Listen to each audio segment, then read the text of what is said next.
नमस्कार दोस्तों, पंथ पड़ाव में आपका स्वागत है। आज कहानियों का सफ़रनामा में आपके लिए लेकर आई हूँ वाजिदा तबस्सुम जी की लिखी कहानी कांच का दिल। तो चलिए शुरू करते हैं।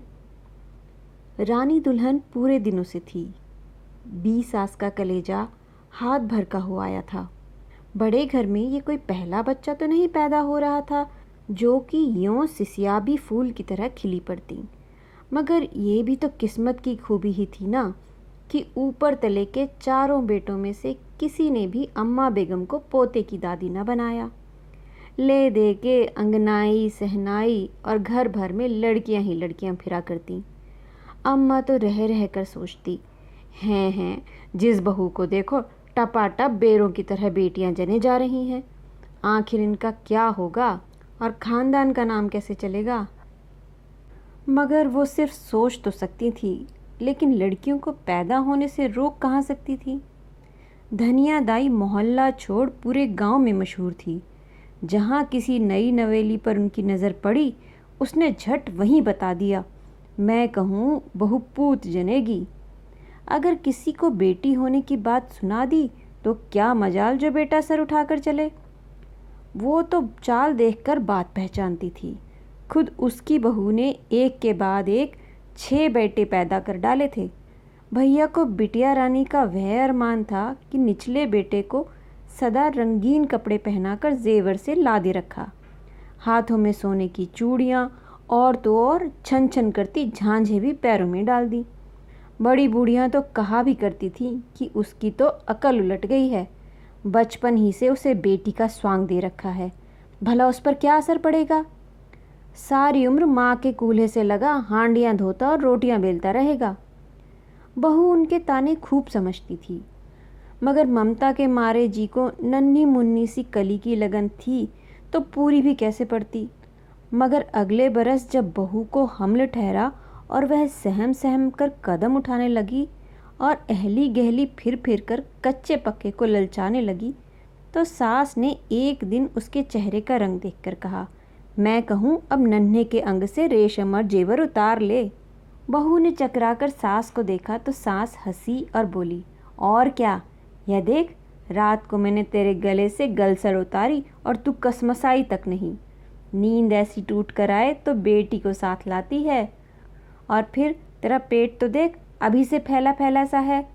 बेटा पेट में रहे तो पेट ऊंचा रहता है। माँ बाप की नाक ऊंची करने वाला दुनिया में आने वाला होता है ना, इसलिए। अच्छा, बहू जरा गुस्से और ज़रा शरारत से बोली, तो इसका मतलब तो ये हुआ कि बेटी माँ बाप की नाक कटाती आती है। नकटी नाक वाली आती है तो पेट भी चपटा चपटा होता है, यही मतलब है ना तेरा। सास तो अपने 6 पोतों की दादी कहलाए जाने पर नाजा करती थी। हंसकर बुरा मनाए बगैर बोली, ओह बता तो सही, कौन बेटी ने माँ बाप का मान रखा है। आई भी तो मेहमान के समान, जाते जाते आंखों में आंसू और दिल में दर्द देकर ही गई है ना। बोल, झूठ कहती हूँ। बहू कुछ न बोल पाई, मगर जब जापे के दिन करीब आए तो उसको सास की बात रह रह कर याद आती रही। और जब कच्चे पक्के दर्दों से गुजरकर उसने सुकून का एक सांस लिया तो दादी हंस हंस कर मोहल्ले वालों से कह रही थी, मैं कहूँ चूड़ी वाली को बुला लाओ री, घर में सुहागन बिराजी है। मगर रानी दुल्हन के हक में तो धनिया ताई की भविष्यवाणी भी उल्टी ही पड़ी। पेट देखो तो आसमान से बातें करता था और जन्म दिया बेटी को। एक बार नहीं, 2 बार नहीं, 3 बार यही हुआ। घर में बेटियों की फ़ौज तैयार हो रही थी। जेठानियाँ देवरानियाँ सभी लड़की वालियाँ थीं। इस खानदान में ही बेटों का अकाल था। हाथ की बात तो थी नहीं। यासिन ने तुरंत पढ़ पढ़ कर बेटों की फरमाइश की दुआएं मांगी थी, मगर उजड़े घर में कभी भी तो दिया न जला। अब के फिर रानी दुल्हन पूरे दिनों से थी और सास का दिल फिर ऊपर नीचे हो रहा था। धनिया ताई की बात पे यकीन था ना, पेट के उभार ने उन्हें उम्मीद बंधाई थी। बस उनका दिल रह रह कर आप ही आप कहता था कि कुछ भी हो अब के पोता ही होगा। मगर रानी के दिल में तो ऐसे सियाह बादल छाए हुए थे कि सूरज की किरण भी उन्हें चीरती तो उजाला न हो पाता।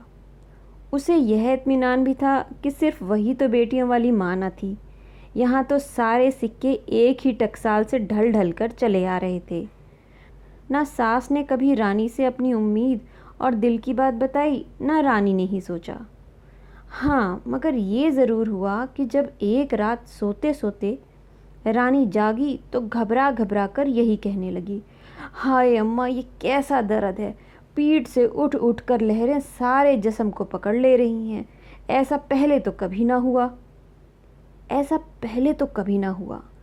अम्मा के सारे जिस्म ने कान बनकर बस इतनी ही बात सुनी और वो बिस्तर पर कल के खिलौने की तरह फुर्ती से उठकर बैठ गई।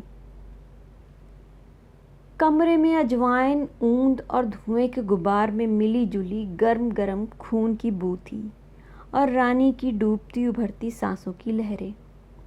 दाई ने अंधेरे में ही उठाकर हाथ को ऊंचा किया और जैसे आप ही आप उसकी चीख हलक से यूं फूटी कि रानी का सारा जिस्म कांप उठा।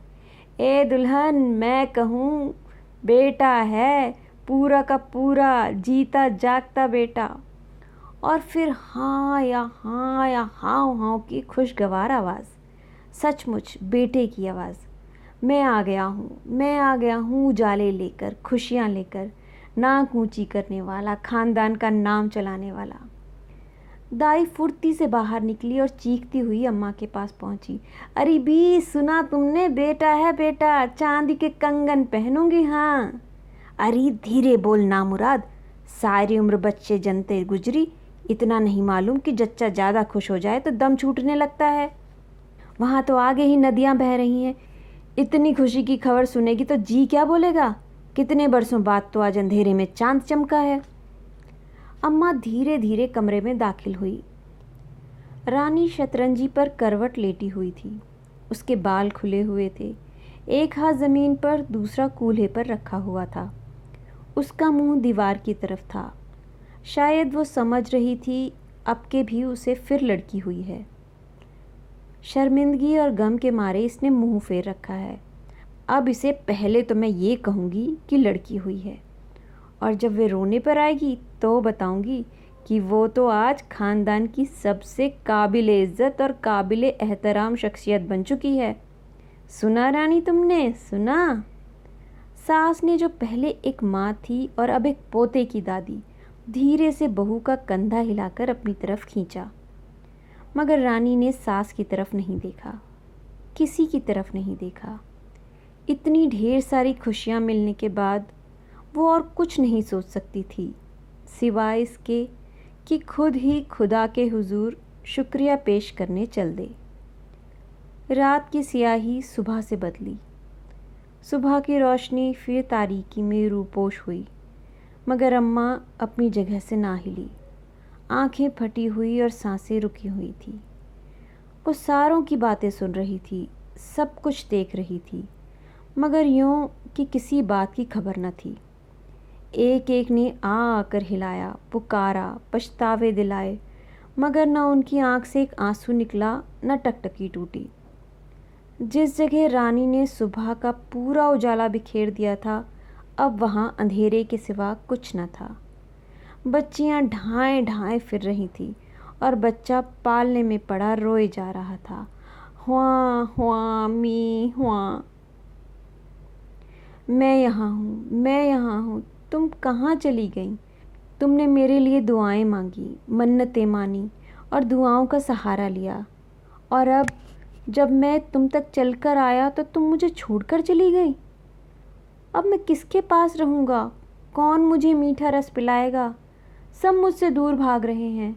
किसी ने मेरे मुंह में कल से दूध का कतरा तक नहीं टपकाया है। अम्मी, मैं रोता हुआ आया था कि हंसियों और मुस्कुराहटों की गोद में पलूँगा, मगर मेरे आगे पीछे, यहाँ वहाँ, इधर उधर, आसपास आंसू ही आंसू हैं। चीखें हैं, आहें हैं, बेनूर आँखें हैं और तारीकियाँ हैं। लोग कह रहे हैं मैं मनहूस हूँ, मैंने अपनी माँ को खा लिया है। ताइयाँ, चाचियाँ मुझसे दूर दूर भाग रही हैं। एक दो दिन की बात तो नहीं, उम्र भर का साथ है। कौन देगा? कौन मुझे प्यार से गले लगाएगा? अम्मी, दादी अम्मी मुझसे बात नहीं करती। अब्बू मुझे सिर्फ देख सकते हैं, संभाल नहीं सकते। फिर मैं कहाँ जाऊँ? कहाँ जाऊँ? हुआ हुआ मी हुआ। रानी मुस्कुराई, दो हाथ सूखे मारे, मगर मोहब्बत की आग से तपते हुए हाथ, जिनमें खून की रमक भी ना थी, जिनमें चूड़ियों की छनक न थी, पालने की तरफ बढ़े और उन्होंने नन्हे मुन्ने गीले गीले वजूद को उठाकर सीने से लगा लिया। मुझे तुमसे यही उम्मीद थी मजली फूफी, रानी जैसे सरगोशी में बोली। फूफी ने चौंक कर इधर उधर देखा। ये कैसी आवाज़ थी? ये कैसी सरगोशी थी? यह कौन उनसे इस कदर करीब होकर गुजरा था? उन्होंने कांपकर बच्चे को गले से लगा लिया। मेरे बच्चे, मेरे बच्चे, मेरी जान। उनकी आवाज़ कांप रही थी और होंठ लरज़ रहे थे। मजली फूफी अम्मा की सबसे छोटी नंद थी। जब अम्मा ब्याह कर आई थी तब वे पैदा भी नहीं हुई थी। उम्र में वे अपने बड़े भतीजे से भी 2-4 बरस छोटी ही थी। भतीजों में वो गुड़िया सी बहन नज़र आया करती थी। समझने वाले उन्हें अम्मा की बेटी ही समझते थे। अम्मा तो पता नहीं कौन सा खून, कौन सा असर लाई थी कि 6-7 बेटियों के साथ साथ 4 बेटों की भी माँ बन बैठी। वरना यहाँ तो नस्ल दर नस्ल यही हो रहा था कि एक आध लड़का हो गया जिससे खानदान चलता रहे। जब अम्मा की सास मरी उस वक्त तक सब औलादें अपने अपने घरों की हो चुकी थी। बस एक मजली नंद ही बाकी रह गई थी। सास ने उसे बहू की गोद में डाल दिया था। कुछ यह न समझा कि यह उनकी अपनी बेटी है। वह भी सदा भाई भावज में घुली मिली रहीं। दिन बीते और अम्मा ने बेटी बेटियों के घर बसाने शुरू किए तो मजली को भी माँ बनकर ब्याहा। मगर रफ़ो को भावज का साथ कुछ ऐसा भाया कि दूर न रह सकी। जाड़ों की एक रात उसके मियाँ नहाकर पंखे की हवा में सोए और सुबह उठे तो सारा जोड़ जोड़ जकड़ा हुआ था। 3-4 दिनों में रफ़ो क्या से क्या हो गई। भावज ने लाल कपड़ों में विदा किया था और भाई जब लाए तो सिर से पांव तक सफ़ेद बर्फ़ की कली बनी हुई थी। जी खोलकर हंसना रफ़ो को रास न आया। उसके होंठ सिल गए, अरमान घुट गए। वो जली शाख की तरह जहाँ की तहाँ रह गई। तारों भरा आसमान सर में जगमगाता और वो दिल में अंधेरे लिए सिसकती रही। जाड़े, गर्मी, बरसातें, खिज़ां, बहार सब उसके लिए एक जैसी बात थी।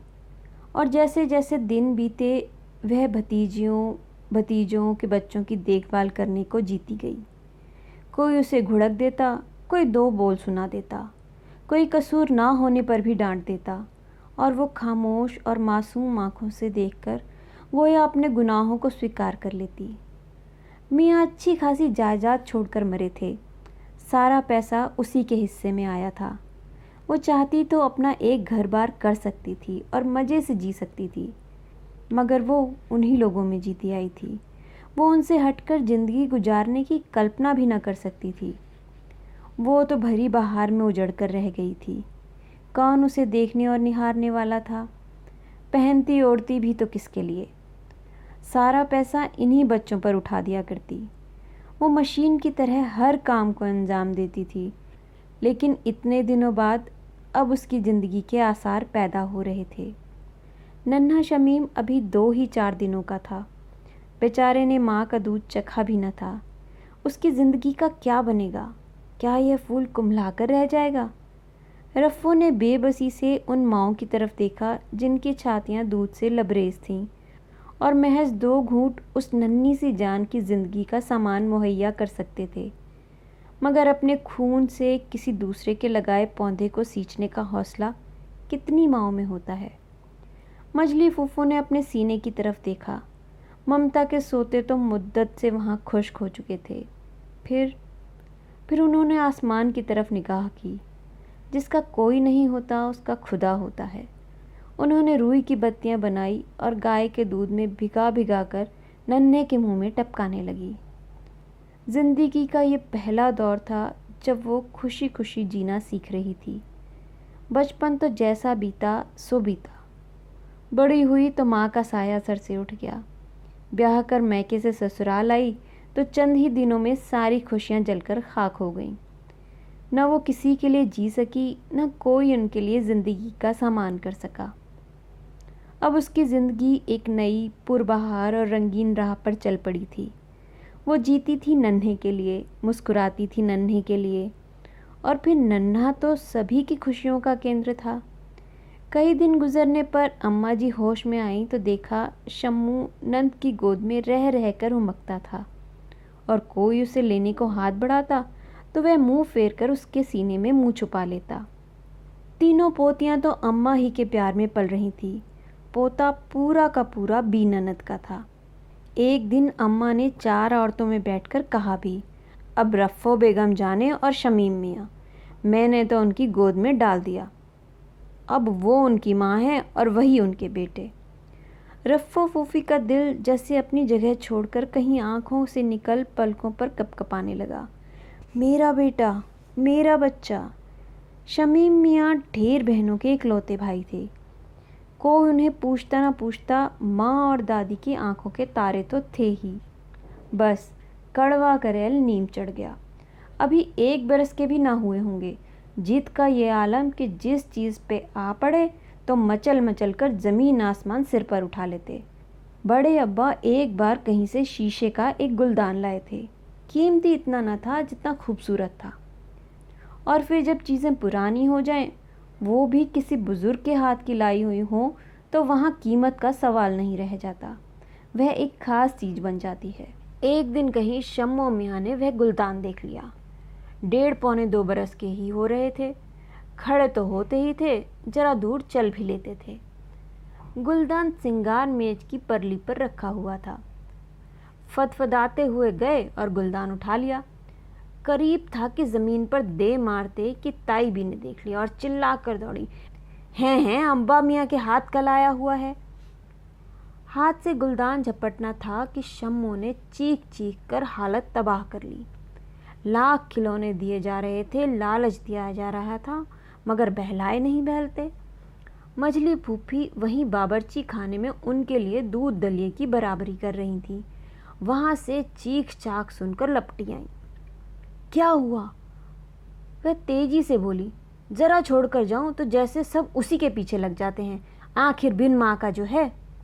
ताई तो नक्कर बोली, बिन माँ का है तो जो चाहे कर लेने दें, अभी गुलदान तोड़ दिया होता, कोई ऐसी वैसी चीज़ तो है नहीं। फुप्पी को देख शम्मू और ज़ोर ज़ोर से रोने लगा। रफ़ो बेगम ने आगे बढ़कर गुलदान उनके हाथ में थमा दिया और दूसरे ही लम्हे खुशी खुशी शम्मू ने तड़ से ज़मीन पर दे मारा। मासूम मुसर्रत का सारा राज इसी तड़ में छिपा था। सब एक दूसरे को देखते रह गए। यह तो सर से ऊंची जा रही थी। ऐसे तो बिन माँ के बच्चे को 1.5 कौड़ी का कर देगी। क्या बच्चे की जिद ऐसे पूरी की जाती है? दादी माँ के कानों तक शिकायत जाने से पहले ही मंझली फुफ्फी ने 1 न 2 4 गुलदान मंगवाकर मेज पर सजा दिए। यह पहला वक्त था जब मंझली फुफ्फी का दिल पूरी तरह से एक माँ की तरह तड़पा था और वह अपने जिगर के टुकड़े के लिए सबसे लड़ने को आमादा हो गई थी।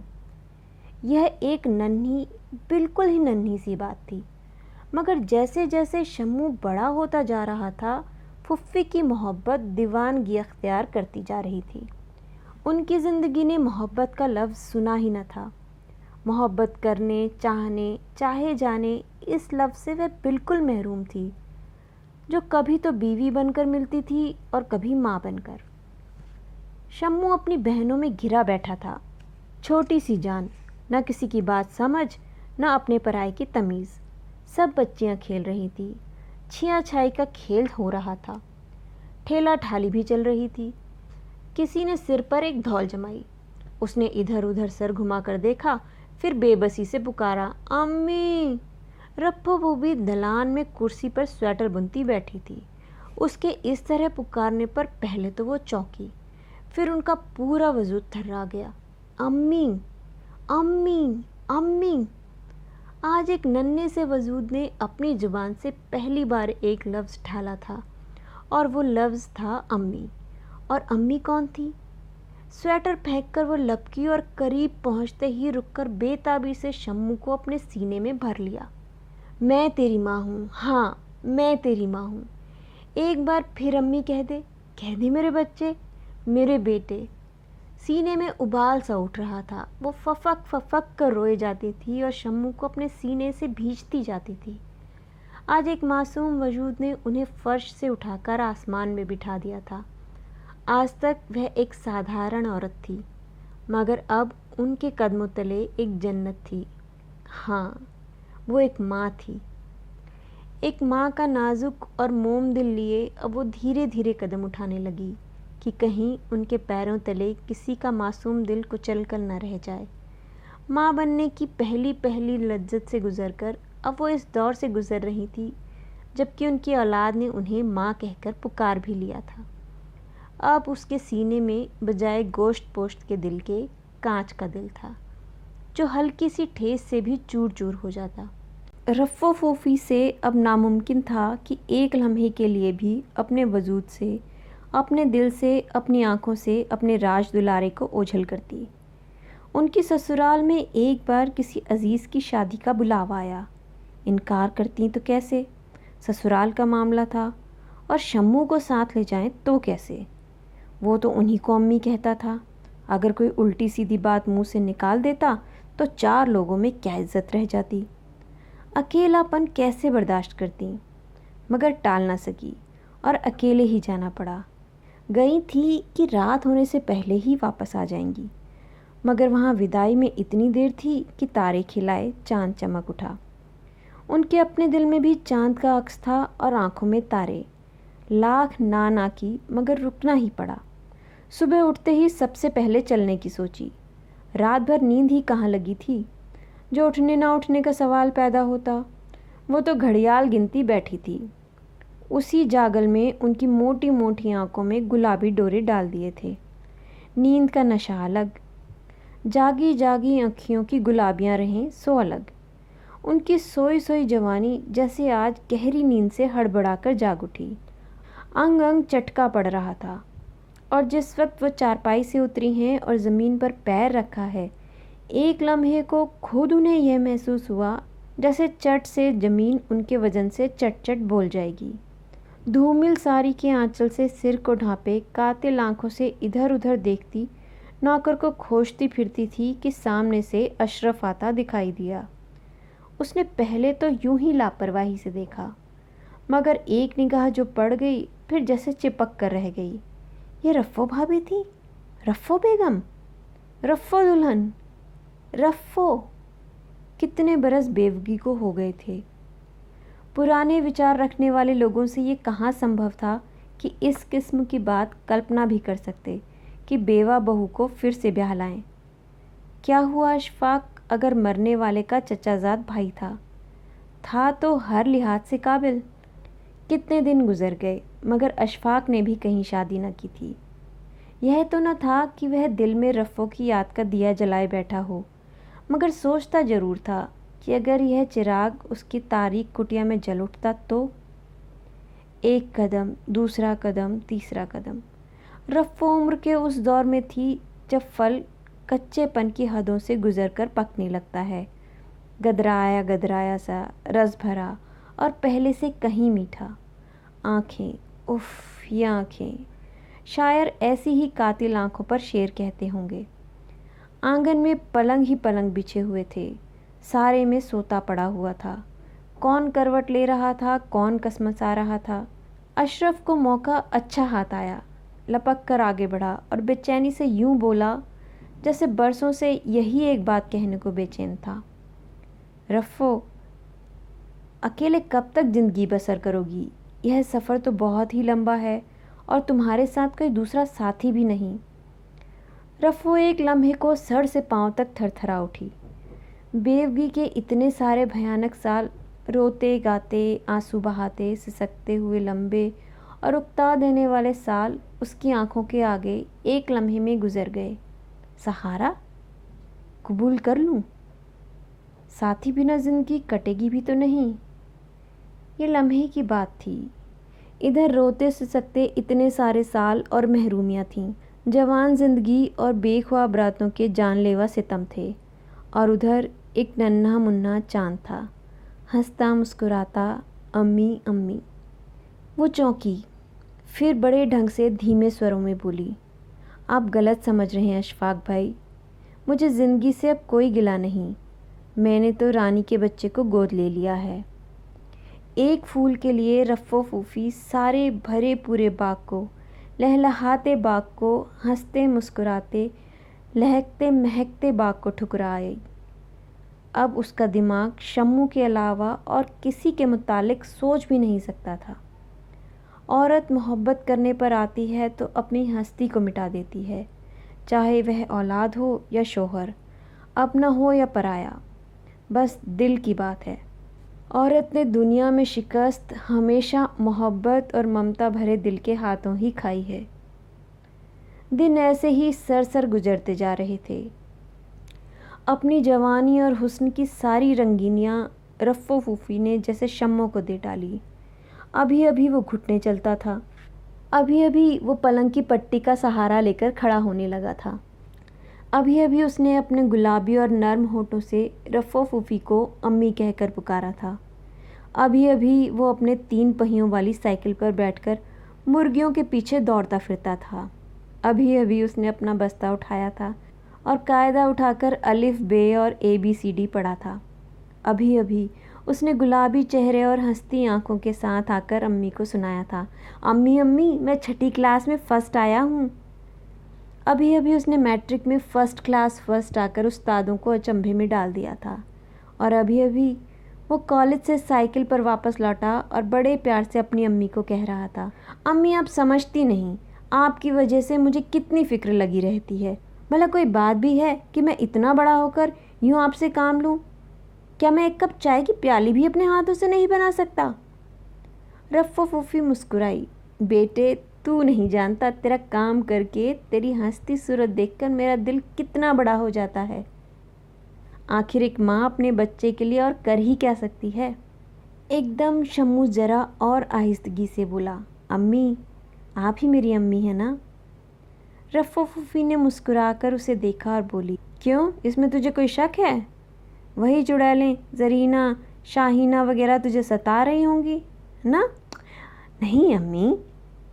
शम्मू जरा हंसकर बोला, वैसे तो सभी कहते रहते हैं, आजकल से नहीं बहुत ज़माने से, कि आप मेरी अम्मी नहीं फूफी हैं, तो इससे क्या फ़र्क पड़ता है रे पगले।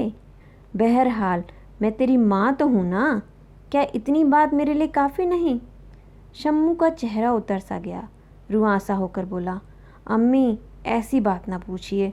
दादी अम्मा सुनाती थी कि आपने मेरे लिए क्या क्या किया है। रात को रात नहीं समझा, दिन को दिन नहीं समझा। ज़िंदगी का हर हर लम्हा, हर हर सुख सिर्फ मेरे लिए सर्फ कर दिया, और तो और आपने अपनी सारी जायदाद भी मेरे नाम कर दी। सच कभी कभार मैं खुद को बेहद बेगुनाह महसूस करने लगता हूँ, मेरी समझ में नहीं आता। रफ़ो फूफी ने एकदम लपक कर अपना सूखा हुआ हाथ उसके मुंह पर रख दिया। खुदा के लिए चुप कर शम्मू, ऐसी बातें करते तुझे ज़रा शर्म नहीं आती? आखिर मेरे दिल का एहसास कर। आखिर मैं किसके लिए जी रही और किसके लिए मरूंगी? उसकी आंखें भीग रही थी। शम्मू रुका और बेबसी से कहने लगा, कहने जैसी बात तो नहीं है अम्मी, मगर वाकई आप अपनी ज़िंदगी संवार भी सकती थी। मेरे वजूद ने आपकी ज़िंदगी को जहन्नुम बना दिया। रफ़ो फूफी तड़प उठी, शम्मू ऐसी बात मुंह से नहीं निकालते। इससे ज़्यादा वो कुछ न कह सकी। उनका मुंह बता रहा था और ज़िंदगी का हर हर बीता क्षण जैसे ठिठक गया था। रुक कर चुमकार चुमकार कर कह रहा था, सच कहना, क्या कभी तुम्हें बीते दिनों पर अफसोस नहीं होता? क्या अपनी फूलों भरी जवानी यूं बर्बाद करके तुम्हें कोई कुढ़न नहीं होती? उस रात शम्मू ने जब जब भी पढ़ते पढ़ते सिर उठाकर अम्मी के पलंग की तरफ देखा, पलंग को नन्ही नन्ही सिसकियों से लरचता पाया। शमीम मियाँ MBBS के 3rd ईयर में थे कि उनकी पसली फड़की। उड़ते उड़ते ये बात रफ़ो फूफी के कान तक भी आई। रफ़ो फूफी के दिल को क्या क्या अरमान लगे हुए थे। उन्होंने तो तय कर रखा था कि किसी अच्छे शरीफ ख़ानदान की बेहद पढ़ी लिखी और सुघड़ लड़की को अपनी बहू बनाएंगी। ज़िंदगी ने जो जो सितम उनके साथ किए थे, गिन गिन कर उन जुल्मों सितमों का बदला लेंगी और बेटे बहू और पोते पोतियों से भरे पूरे आंगन में बैठकर हंसती हंसती ही इस दुनिया से दूसरी दुनिया में जाएंगी। मगर लिखा था कि उनकी यह आरज़ू पूरी ना हो सकेगी, क्योंकि शम्मू मियाँ ने जिस जगह दिल लगाया था वहाँ किसी की मर्ज़ी न थी। पता नहीं अपने कौन सी प्रोफेसर की लड़की पर रीझ गए थे। खानदान की बात तो जाने ही दो, बिटिया रानी अभी मैट्रिक भी ना कर सकी थी और मज़े से साइकिल पर दुपट्टा उड़ाती स्कूल आया जाया करती थी। अगर सिर्फ रफ़ो फूफी का वास्ता होता तो शम्मू मियाँ को इतनी लगलगाहट नहीं होती, मगर यहाँ तो पूरे ख़ानदान से टक्कर लेने का सवाल था। और फिर अभी तालीम भी अधूरी थी और नौकरी का कोई ठाव ठान न था। यूँ पैसा तो इतना था कि चाहते तो 4 लोगों को खिलाते, तब भी उम्र भर घर बैठकर खा सकते थे। मगर घर पर बैठा मर्द भी कहीं भला लगता है। रफ़ो फूफी लाख बेखबर थीं, मगर चेहरे की उड़ी उड़ी रंगत और बहकी बहकी चाल ढाल से भाप गई कि शम्मू मियाँ ने ज़रूर कहीं जी अटका लिया है। इधर उधर से पूछताछ की, उनका ख्याल गलत न था। अम्मा बेगम की सरकार में जब पेशी हुई तो वो कफन फाड़ कर चिल्ला उठी, और उल्टे जब रफ़ो फूफी ने ही बेटे की पुश्तपनाही की तो वो चिल्ला उठी, जायदाद की रत्ती रत्ती भी आगे ही उसके नाम कर दिया है, और ऊपर से बहू भी वो ऊंचे खानदान की ला रही है। अरे देख ना, तुझे दाने दाने को तरसा देंगे। पता नहीं इसकी अक्ल को क्या हो गया है, नीच ऊंच समझती ही नहीं है। उम्र जैसी ही नासमझी में गुजार दी। मगर रफ़ो फूफी चैन से न बैठ सकी। इश्क तो शम्मू मियाँ ने किया था। वियोग के से चिन्ह उनकी सूरत पर पैदा हो रहे थे। रंग पीला, उलझे उलझे बाल, बौखलाया चेहरा। कोई देखता तो यही कहता अब शब हो रही है। इस जिद में ही साल भर निकल गया, मगर शम्मू मियाँ का जी अपनी जगह से न हटा। वही एक लगन थी, वही एक रट। थक हार कर बड़े बूढ़े भी चुप हो रहे थे। तेज़ हवा के झक्कड़ के आगे घास फूस टिकता भी कब है। रफ़ो फूफी ने अपने जहेज़ और चढ़ावे के सारे जोड़े और पूरा जेवर यूं ही उठाकर रख दिया था।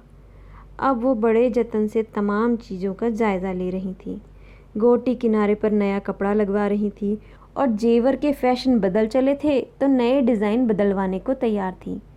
रही सही सारी पूंजी उन्होंने शादी के हंगामे पर लगा दी। वो सचमुच की माँ नहीं थी तो क्या हुआ, उनके सीने में माँ का दिल तो धड़कता था। यह वही तो थी ना जिन्होंने रात रात भर जागकर रूई की बत्ती बना बना कर अपने शम्मू को दूध पिलाया था, उसकी देख रेख की थी। नौकरों की फौज होने के बावजूद अरमानों के साथ खुद ही मूत के भरे पोतड़े रुमालियाँ धोई थी। यह वही तो थी ना जिन्होंने शम्मू की हल्की सी बीमारी पर अपने आप पर रात रात भर की नींद हराम कर ली थी। यह वही तो थी ना जिन्होंने शम्मू की हल्की सी बीमारी पर अपने आप पर रात रात भर की नींद हराम कर ली थी। यह वही तो थी ना जिन्होंने अपनी ज़िंदगी की हर हर खुशी, हर हर सुख, हर हर प्यार भरा लम्हा शम्मू पर कुर्बान कर दिया था। क्या एक माँ उसी वक्त माँ हो सकती है कि अपने सीने से एक बच्चे को दूध पिला दे?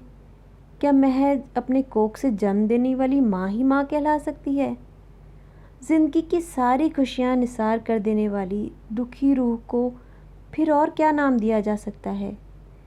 क्या 7 आसमानों के ऊपर रहने वाला इतना नाइंसाफ़ था कि उन्हें माँपन की लज्जत से महरूम कर देता? शादी के दिन रफ़ो फूफी की खुशी देख ही न जाती थी। अपने हाथों उन्होंने हर हर काम निपटाया था। मेहमानों, रिश्तेदारों, दोस्तों, नौकरों से घर भरा पड़ा था, मगर वो हर हर छोटा बड़ा काम अपने हाथ से, अपनी खुशी से करना चाहती थी। क्या हुआ जो शम्मू ने उनकी पसंद की शादी न की? ज़िंदगी किसे गुजारनी थी, शम्मू को या उन्हें? यह तो अच्छा ही था ना कि मियाँ बीवी ने एक दूसरे को देख पहचान कर हाथ बढ़ाया था। फिर वो अपने जिगर के गोशे की खुशी पर कैसे खुश न होती। शादी पूरे ज़ोर शोर से हुई। बारात बैंड बाजे के साथ दूल्हा दुल्हन को लेकर घर आई। रास्ते भर आतिशबाजियाँ छूटती रहीं और रफ़ो फूफी खुद अपने हाथों से पैसे लुटाती रहीं। आज कोई रफ़्फ़ो फूफी की खुशी देखता। बुढ़ापे के बावजूद उनके चेहरे पर जवानी का रंग छाया हुआ था। वो रह रह कर मुस्कुराती। उनके गिरे गिरे और पीले चेहरे पर आज गुलाबियाँ उमड़ रही थीं। दुल्हन का कमरा भी खुद उन्होंने सजाया था। फूलों की बहुतायत से कमरे पर किसी खिताब बाग का गुमान हो रहा था। मुकेश के तारों और चांदी के पतले पुतले फूलों से मसहरी जगमग जगमग कर रही थी।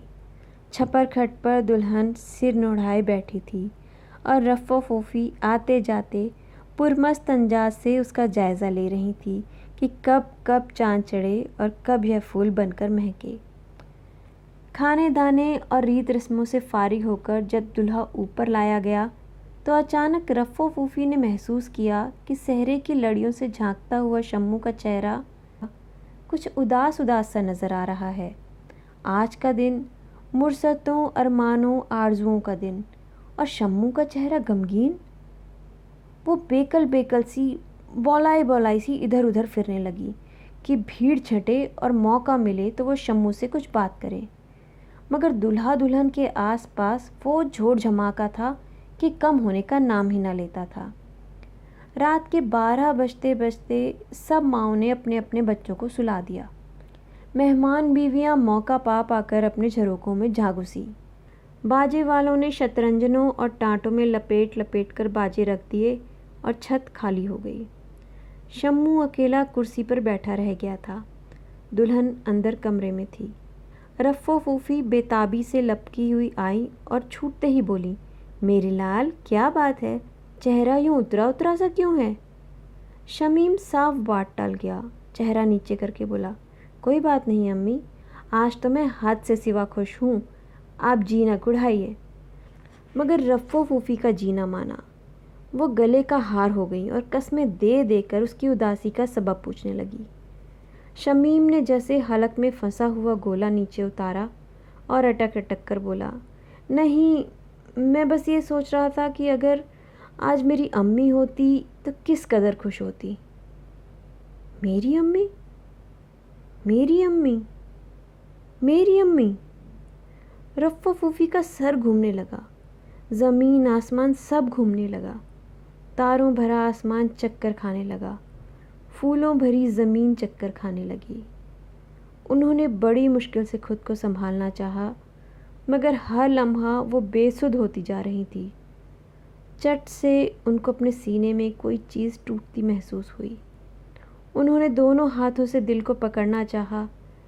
उसी लम्हे उनके हाथों का सारा ज़ोर ख़त्म हो गया और वो त्योराकर ज़मीन पर गिर पड़ी। तो ये थी कहानी कांच का दिल। उम्मीद है आपको पसंद आई होगी। पसंद आए तो लाइक शेयर ज़रूर करें और चैनल सब्सक्राइब किए बगैर जाइएगा नहीं। फिर मिलेंगे अगले सफ़र में एक नई कहानी के साथ। नमस्कार।